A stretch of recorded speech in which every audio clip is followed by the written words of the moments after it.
Oi, gente, vamos lá. Que hoje a gente vai falar sobre as cartas trocadas entre o Freud e o seu filho Martin. Martin ou Martin, a depender da tradução. Deixa eu ver como é que em alemão fica. Pera lá. Google Tradutor. Vai ver como é que sai em alemão a pronúncia do Martin. Martin é por uma pronúncia francesa, né? É o que mais se aproxima para mim. Bora ver aqui. Martin em alemão. Martin, na verdade. Martin. Então, é o Martin. Mas eu vou. Às vezes, quando eu acho que eu vou falar Martin, porque fica mais fácil. É uma pronúncia mais fácil para mim pronunciar em francês do que em alemão. Mas, como ele era, enfim, austríaco, né, nasceu em Viena, vou utilizar o Martin, para ficar talvez mais fidedigno. Ele é dos filhos homens do Freud, dos homens, tá? Ele é o mais velho, tá? É por isso que, enfim, para quem não está acompanhando, tá? A gente está fazendo a leitura das cartas do Freud com os filhos dele dessa coleção aqui, tá bom? Deixa eu abrir aqui, prontinho. Engraçado porque na capa, a gente vai falar disso depois, quem tá é a Sophie Freud. Aí vocês poderiam depois perguntar, né? Por que se a carta para os meus filhos, né? Carta aos filhos, por que tá somente uma das filhas na capa? Porque foi a filha que ele perdeu, né? Isso também é uma coisa interessante. E era a filha predileta dele. Até então, até estar viva, né? Depois, talvez a Anna Freud realmente tenha pegado o lugar. Mas até então, a filha predileta do Freud era a Sophie Freud, que foi a filha que ele perdeu em 1920, né? Enfim, de uma maneira muito trágica. Mas a gente vai chegar ainda na Sofia. Hoje a gente vai falar do Martin, né? O Martin, tanto faz. Que dos homens era o filho mais velho do Freud. E essa parte 1 da relação deles, de maneira bem geral, assim como eu fiz lá com a Matilde, e depois a gente vai comentar as cartas propriamente na parte 2, beleza? Então vamos lá. O Martin, ele era, enfim, o filho mais velho do Freud, dos homens, e ele tinha uma personalidade um pouco diferenciada também, porque ele era um homem de uma personalidade, né, justamente porque era judeu. Não sei se aí vocês sabem, mas o Freud estava passando com o pai quando o Freud era pequeno, e aí um antissemita vem na direção deles, dá uma porrada na cara do pai do Freud e deixa cair o chapéu ali no chão, e o pai do Freud não reage, simplesmente pega o chapéu, abaixa a cabeça e vai embora. E o Freud nunca esqueceu dessa cena, porque foi uma cena muito humilhante, né? Que ele sofreu e não reagiu. E o Freud sempre foi alguém muito reativo. Ele sempre reagiu a todas as humilhações que possivelmente ele poderia, uma resposta de uma não reação que o pai tenha tido, né? Digamos assim. Então isso realmente é interessante. E, enfim, o Martin, ele era bom de cuidar, vai ser. Então, isso também sempre foi uma questão ali no casamento dela. Mas, onde fica realmente evidente o desastre que foi o casamento, realmente na vida do Martin, né, do Martin. Outras, enfim, do museu do final da vida dele.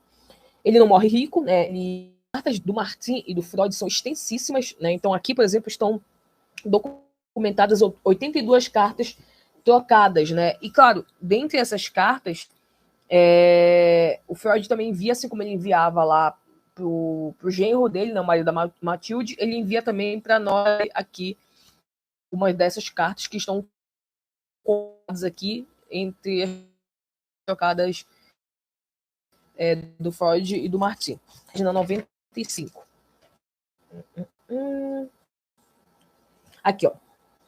Olha como o Freud funcionou, né, diante desse acontecimento, né, na escola dele. Em uma rixa entre estudantes judaicos e alemães austríacos, foi ferido o Martin, né, ele foi ferido.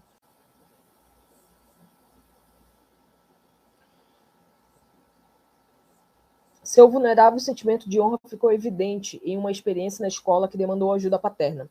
Ele levara uma bofetada na pista de gelo, sem poder se ligar, o que abalou até as entranhas. Como se todo o meu futuro tivesse sido destruído. Isso está entre aspas, né? Isso é ele falando. Em casa, Freud o chamou para o seu escritório e o fez contar o episódio. Martin acabou esquecendo as palavras do pai, mas guardou seu teor, a saber que o pai não questionou o direito moral de revidar quando alguém é agredido. Então o Freud estava meio que dizendo para ele, olha, eu não quero que você comece a briga com ninguém, mas se alguém lhe bater, você vai ter que se defender. Isso, muito provavelmente,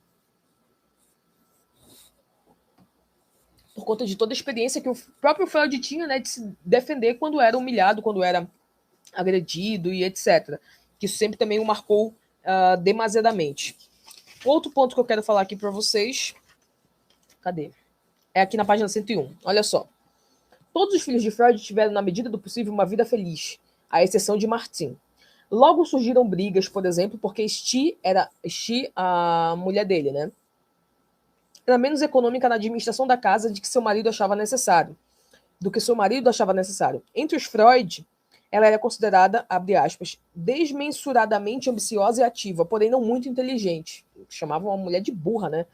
E incapaz de aceitar o marido como ele era, né? Porque o marido como ele era também não era lá aquelas coisas, né? A própria mãe dele vai falar isso, né? Ela fala aqui na frente que ela sabe como é difícil conviver com Martin, né? Ela meio que toma as dores da nora, né? Diferentemente do Freud, que tomou as dores do filho em detrimento da nora.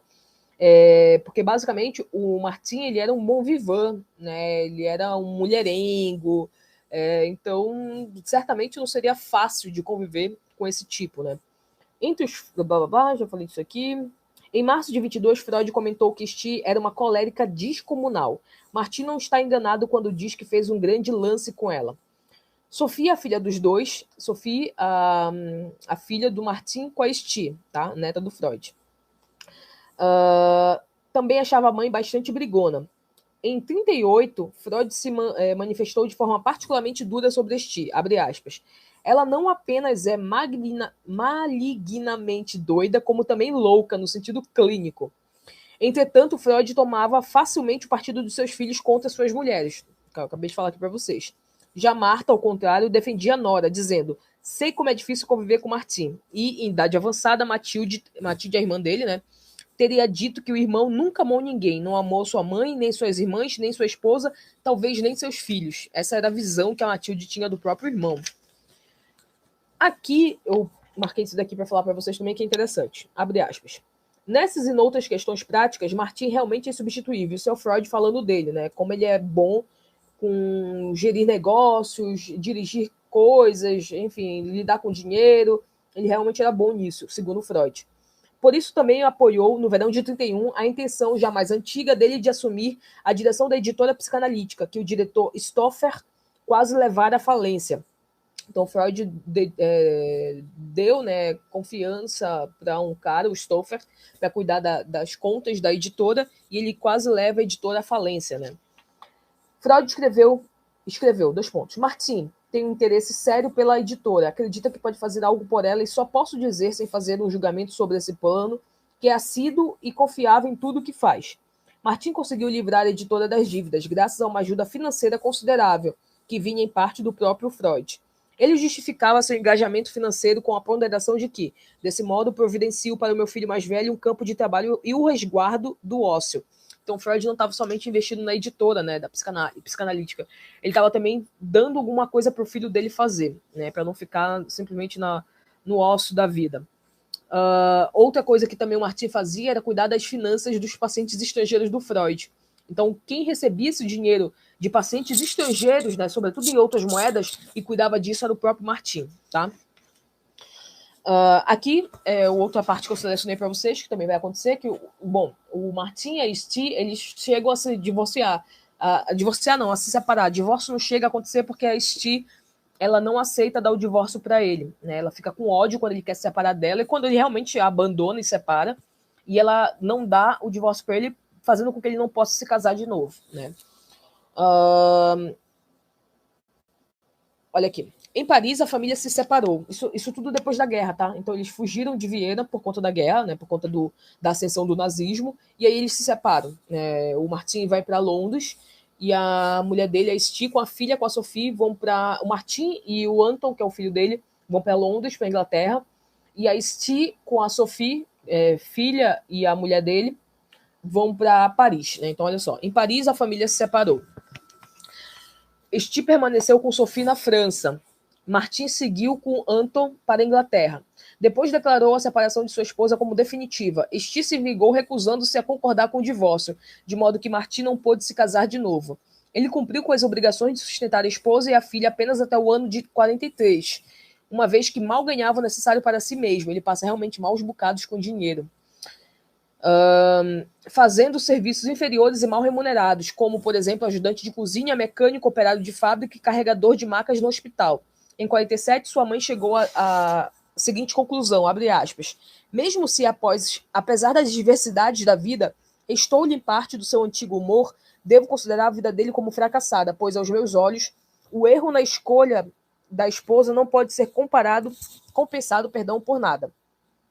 De 43 a 49, Martin declara sua atividade como Senior Executive in Dock Labor Control. Na verdade, ele nunca mais conseguiu refazer sua vida profissional na Inglaterra, sendo que ele era formado em Direito, tá? Ele era advogado. Enquanto este, depois de uma fuga difícil da França, teve uma renda boa em Nova York, em uma clínica de fonoaudiologia, bem como um consultório privado. A partir de 50 ou antes, Martin dirigiu uma banca de cigarros e de jornais nas proximidades do British Museum. A ajudante na loja e posterior empregada doméstica se tornou sua companheira e cuidou dele quando ficou demente. No fim da vida, virou indigente, de modo que os Freud Archives em Nova York lhe providenciaram uma aposentadoria vitalícia em contrapartida das cartas de Freud aos filhos. Então, o Museu de Nova York, né, do Freud, diz para ele o seguinte, olha, você faz a compilação aí, você entrega para a gente as cartas que o Freud escreveu para vocês, para todos os filhos, e em troca disso, a gente vai lhe dar uma aposentadoria, uma pensão pro resto da sua vida. E foi assim que ele conseguiu se manter também pro resto da vida. Outra coisa que eu marquei aqui para vocês. Deixa eu ver só... Tá. De todos os filhos de Freud, Martin foi aquele que menos soube lidar com o destino de ter um pai famoso. Da mesma forma que se apresentava na juventude como o filho mais velho de Sigmund Freud, intitulou em 49 um currículo vitae como Jean-Martin Freud, son of Sigmund Freud, founder of psychoanalysis, né? Então, cadê? Jean-Martin Freud, filho do Sigmund Freud, fundador da psicanálise. Era assim que ele colocava no currículo dele. Uma bela apresentação, né? Diga-se de passagem. Ele passava uma impressão de extrema arrogância, mas Ernest Waldinger, que diz isso, deve estar certo também quando continua. Abre aspas. Provavelmente a arrogância, assim como a agressividade, se deve a uma insegurança interna. Depois de depender muito tempo da proteção do sogro, ele, nos anos 30, pôde se aproveitar da fama do pai quando foi diretor da editora psicanalítica. Depois disso, nunca mais obteve sucesso. Chama a atenção que não foi ele, o advogado, autor e antigo diretor da editora, que assumiu a administração dos direitos de Freud e a edição incipiente da correspondência, mas seu irmão Ernest. É como se os irmãos não tivessem confiado nele. E, com isso, a gente vai finalizar aqui essa primeira parte de apresentação de quem era o Martin, né, e a relação dele mais ou menos com Freud. E a partir do próximo vídeo, agora a gente vai dar seguimento nas cartas, especificamente do Freud com Martin, com a Esti, e eu vou selecionar algumas para a gente discuti-las aqui no próximo vídeo, beleza? Tchau para vocês.